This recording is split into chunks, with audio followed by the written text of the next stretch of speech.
本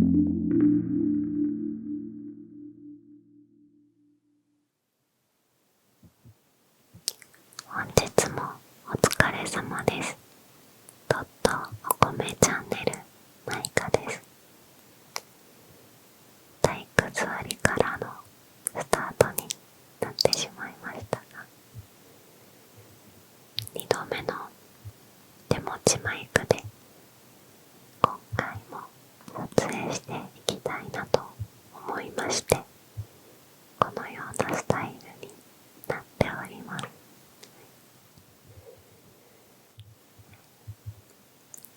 リラックスして聞いていてくださいね。角度とか位置によって結構ノイズが今日入ってしまうので、変な位置でマイクを持つこともあると思いますが、よろしくお願いします。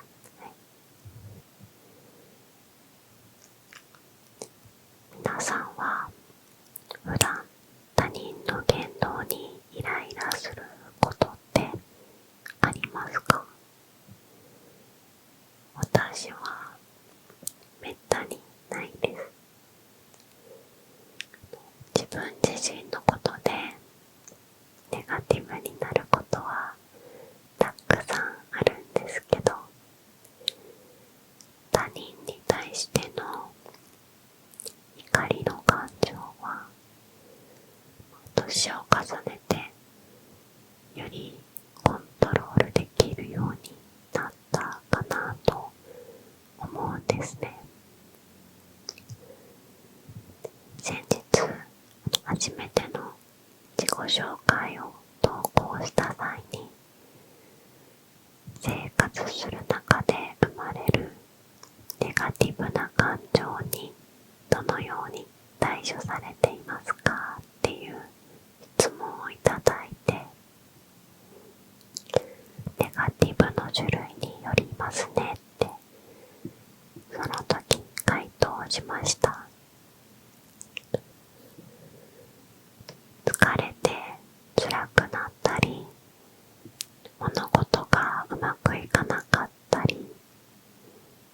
自分に対してのモヤモヤとしたネガティブな感情なのか、他人の言動に呆れたり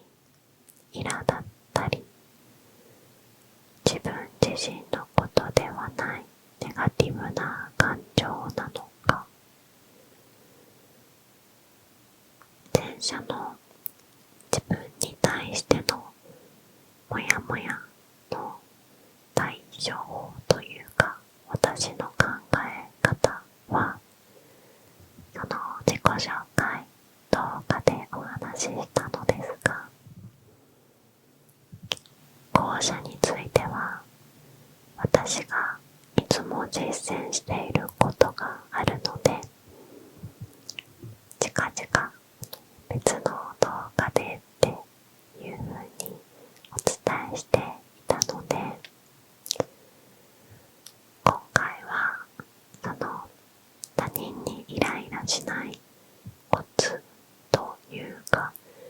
怒らない理由を皆様に共有したいなと思います。毎度のことながら脱線するかもしれないので、その他雑談も入れておきましょう。これか、はい、私の動画って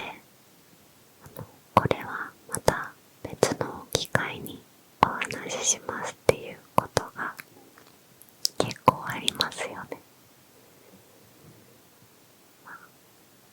以前もお伝えしたんですけど、話してるとなんか別の話したいことがポコポコ頭の中に出てきてしまって、その思いついた話も間に入れていくと、ただでさえいつも長めな動画なので、もっと長くなって多分まと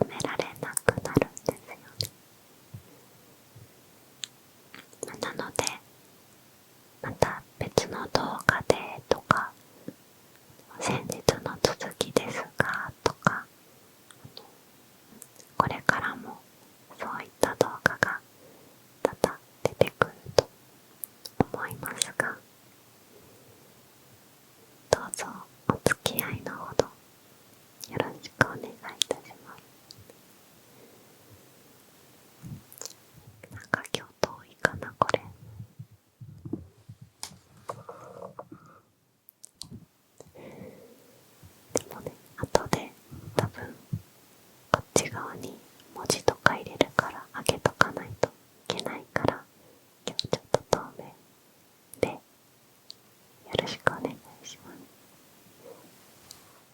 す。では本題に入りまして、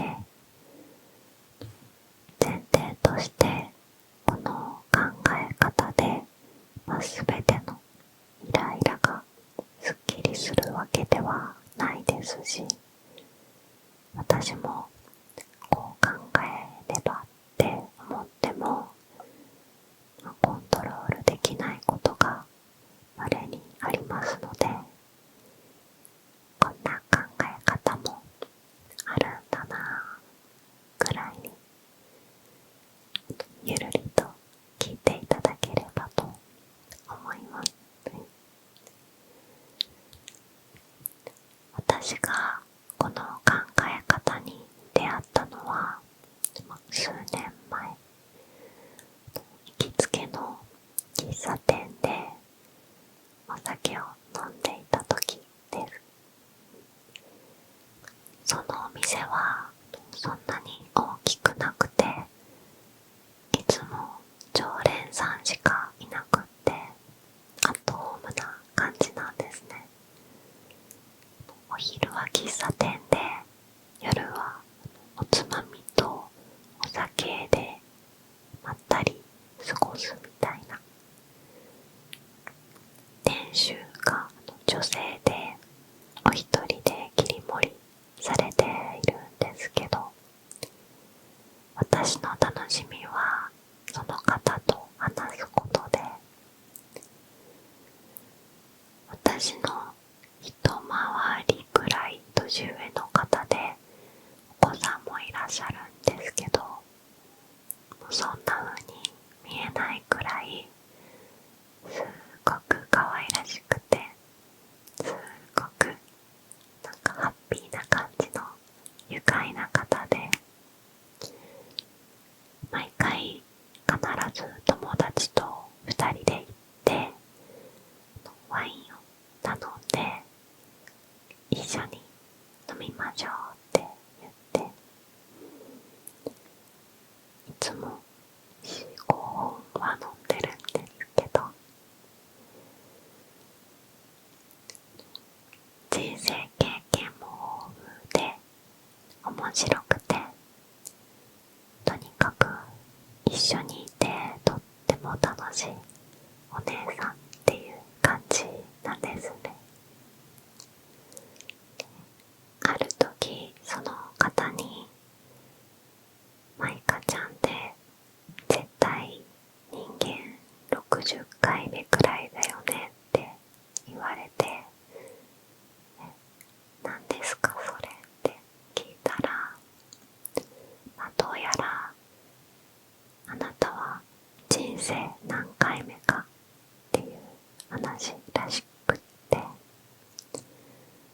そのお姉さんがどこでその話を知ったのかは忘れてしまったんですけど、そのお話が面白かったなって思って、後日先輩に話したら、それって昔松本慎介ってテレビ番組でやってたよねって言われたんです。私はリアルタイムでその番組を見たことはあるようなないようなくらいの記憶ですが、有名な番組だったので、この話も知ってるよって方が多いかもしれません。ただ20年ほど前の番組で、学生さんとかだと知らないかなって思うので説明すると、過去に日本テレビ系列で松本慎介っていう番組があったんですね。お笑い芸人の島田紳介さんとダウンタウンの松本人志さんが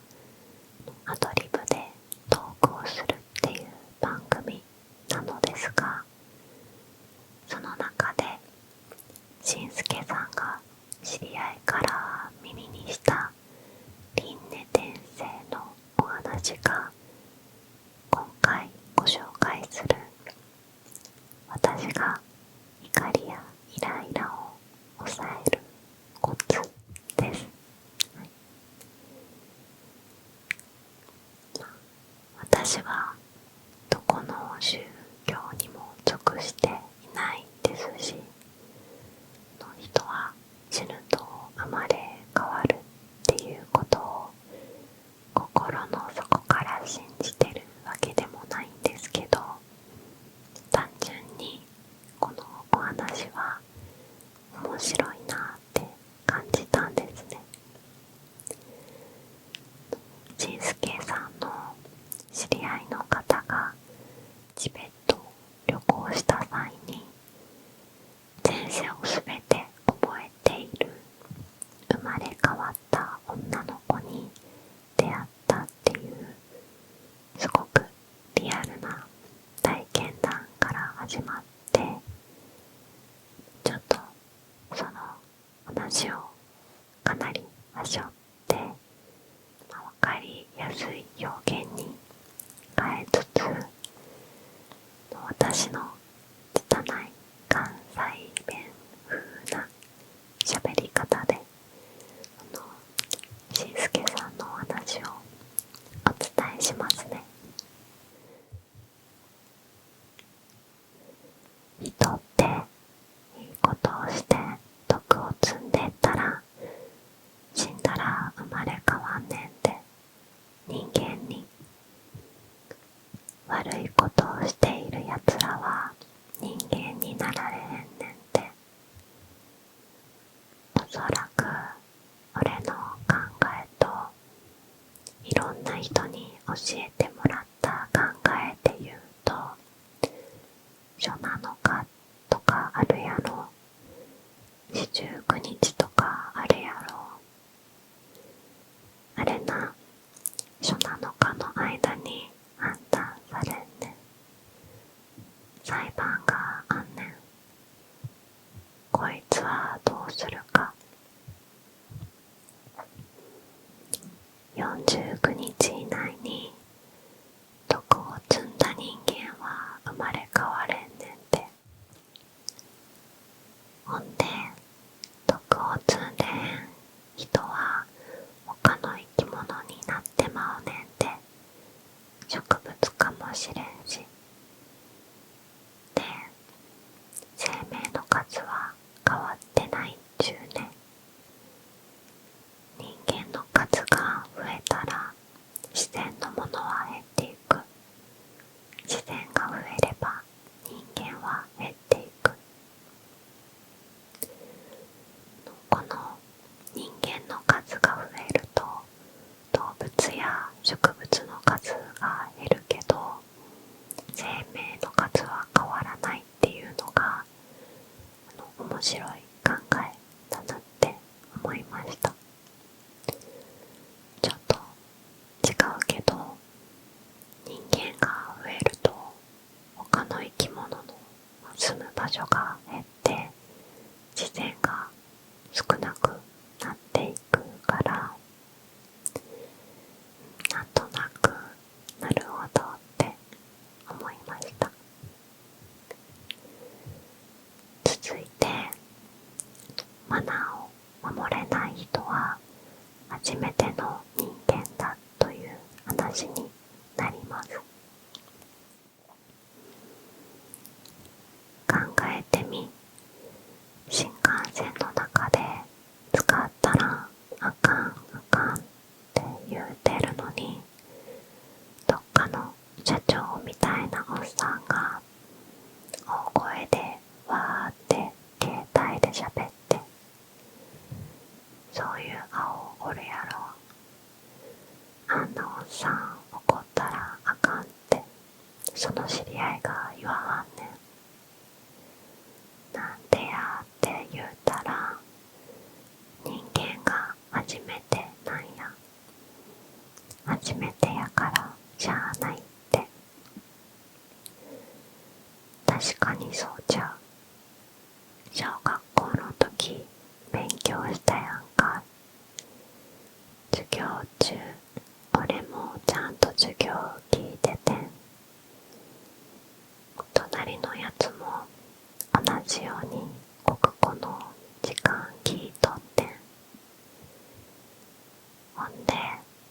じように1時間2時間勉強して先生がテスト配りよってん。俺30点やのに隣のやつは90点。おかしい思わへん。そいつは人間4回目や。ここで観客のその観覧のお客さんも松本さんも笑うんですけど、勉強ができたできへんとかあったやんか。あれ同じ授業受けてんねんで。そやのに同じテストで点数に差がつくのはおかしい。それは集中力やとかなんかいらんこと言いよるけど違うねんで。意識のないうちに何回もやってんねん。だからデジャブってあるやん。俺ここ来たことあるって。あれもなデジャブやなく、それは前世でいっぺん行って経験してんねんて。それがどっかに断片的に残ってる。たまに俺らと同い年でこの人同い年って思うやつおるやん。ものすごいいろんなことの考え方が大人で心が広くって明らかに人としてこの人に負けたなって思う瞬間ってあるやん。あれな回数で負けてんねん。寺のお坊さんになるのもそうやで。お坊さんになるような人はやっぱ30回40回1回目の人間やったら生まれてたかが50年や60年であんな偉い考え方持たれへんで。まあでも1回目のね人間でもめちゃくちゃ努力してテストで高得点取る人もいるかもしれないし、すごいなって考え方の人もいるかもしれないので、テストでいい点が取れなかった時に人間1回目だからできませんって言い訳をして努力をしないとかはダメですけどね。だから我々人間は生まれ変わるけどもちゃんと前世の記憶を消してくれる。だから生きていけるねって。もし前世の記憶が残りすぎていたら辛いで。小学校3年生くらいで世の中そんなもんでしょとか言い出すねんで。ちょうどデジャブくらいで残ってるから人は生きていけるねんって。だから道でアホなおっさんおばさん見ても怒ったらあかんで。心の中で思っても腹立てたらあかんで。こいつ1回目か慣れとらへんなって思ったら笑えるから。私はもともとそんなに怒りん坊ではないんですけど、この話を聞いてからさらに怒りの感情が減って、なんかすごくきつく当たってくる人とか、なん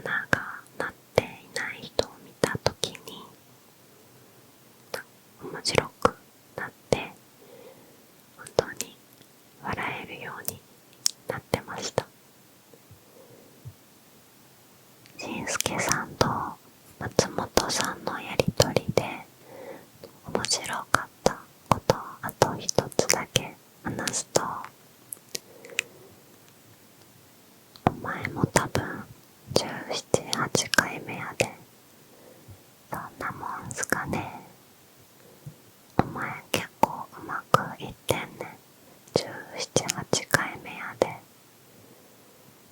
エレベーター開いてもこっちが降りるのにグワー乗ってくるやつとか、あいつら全部1回目ですやん。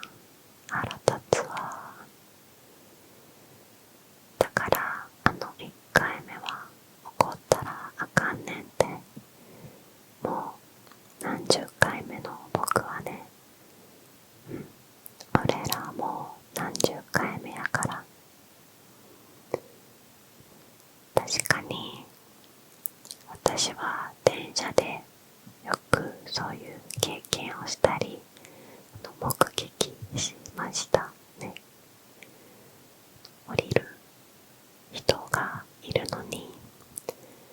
降りますって叫んでいるのにどうしてあげようとしない人とかいますよね。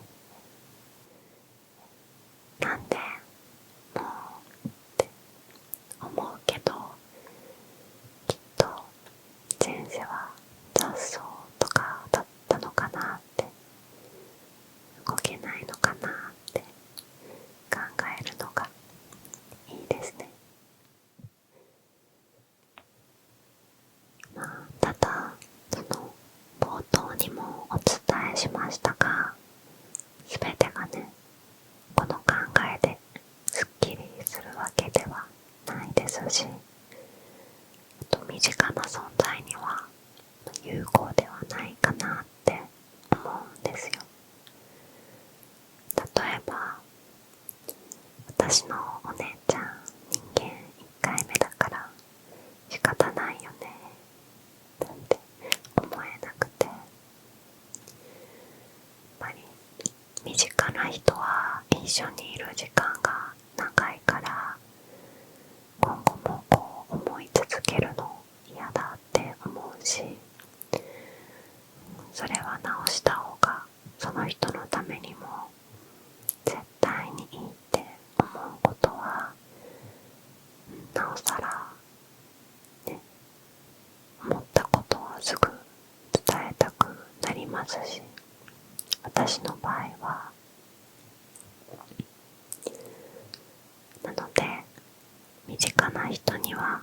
そんなに意味がない考え方かもしれませんが、ネガティブな感情が少しでも軽減されるようなきっかけになれればいいなと思います。ちなみにこの話をされている番組の動画は調べたら出てくるかもしれないので、興味のある方は私の拙い関西弁風ではなく本場の面白トークを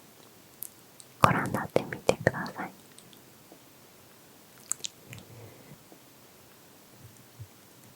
皆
話を